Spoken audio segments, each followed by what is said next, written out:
दैत्य महिषासुर की माता महिषी पहले वो एक अत्यंत सुंदर गंधर्व कन्या थी। बाद में वो एक भैंसिनी बनी। पहले उनकी सुंदरता इतनी अद्भुत थी कि अप्सराएं भी उनके सामने फीकी लगती थीं। एक दिन महिषी अपनी सहेलियों के साथ एक सुंदर तालाब में मस्ती कर रही थीं। सभी एक दूसरे के ऊपर पानी उठाकर हंसी ठठोली वे सब मग्न थीं। तभी महिषी की दृष्टि पास ही बैठे एक ऋषि पर पड़ी जो ध्यान मग्न होकर तपस्या कर रहे थे। महिषी के मन में शरारत सूझी। वो धीरे से ऋषि के पास जाकर जानबूझकर कीचड़ भरा पानी ऋषि के ऊपर उछालने लगी, जिससे ऋषि का ध्यान भंग हो गया। ऋषि ने जब नेत्र खोले तो उस गंधर्व कन्या की हरकत देखकर क्रोधित हो उठे।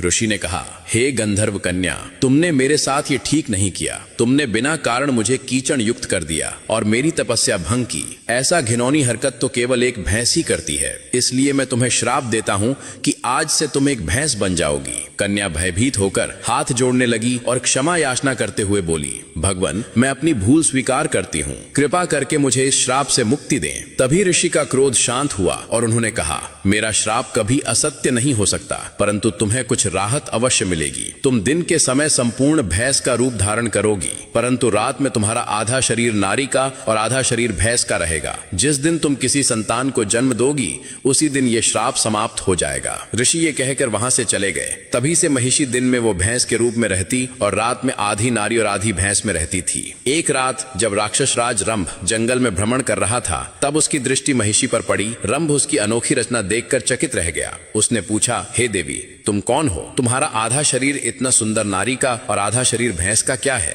महिषी ने अपनी पूरी सच्चाई राजा रंभ को सुनाई।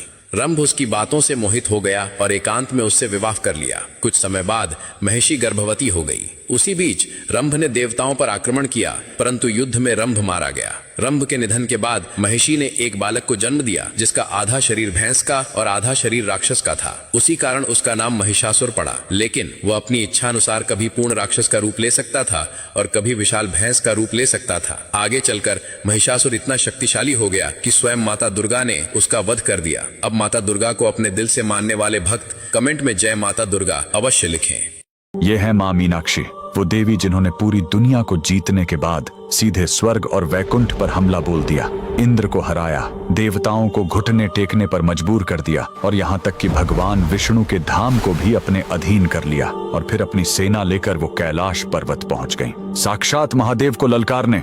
लेकिन जैसे ही उन्होंने भगवान शिव पर अपनी तलवार उठाई, एक चमत्कार हुआ और उनके शरीर का तीसरा स्तन गायब हो गया।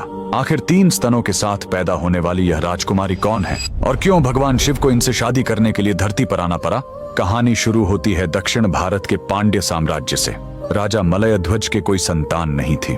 दरअसल राजा की पत्नी रानी कांचनमाला ने पिछले जन्म में माता पार्वती की घोर तपस्या की थी और उन्हें बेटी के रूप में पाने का वचन लिया था। भक्त का वचन निभाने के लिए स्वयं माता पार्वती ने कैलाश छोड़ दिया।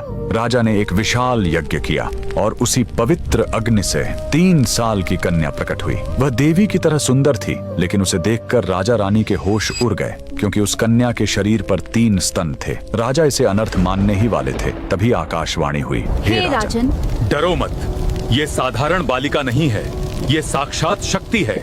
इसे एक योद्धा की तरह पालो।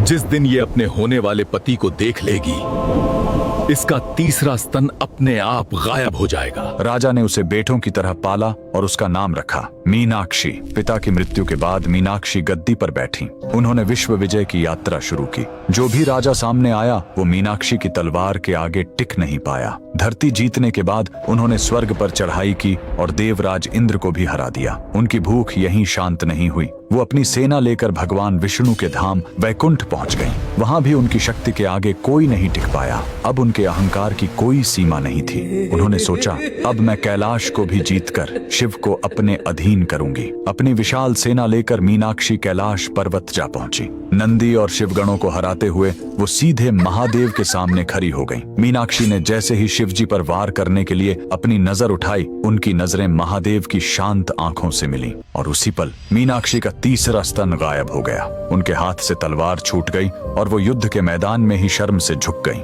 भविष्यवाणी सच हो चुकी थी। वो समझ गईं कि यह साधारण योगी नहीं बल्कि उनके स्वामी हैं। महादेव ने मुस्कुराते हुए कहा, देवी, तुम्हारा जन्म ही मुझसे मिलन के लिए हुआ है। मैं जल्द ही मधुरै आऊंगा। इसके बाद धरती का सबसे भव्य विवाह हुआ। भगवान शिव सुंदरेश्वर बनकर मदुरई आए। स्वयं भगवान विष्णु जो मीनाक्षी के भाई बनकर कन्यादान किया। आज भी मदुरई का मीनाक्षी अम्मन मंदिर उसी शक्ति का प्रतीक है। वहां आज भी पहले रानी मीनाक्षी की पूजा होती है और बाद में भगवान शिव की। नारी शक्ति के इस अद्भुत रूप के लिए कमेंट में लिखें जय मां मीनाक्षी।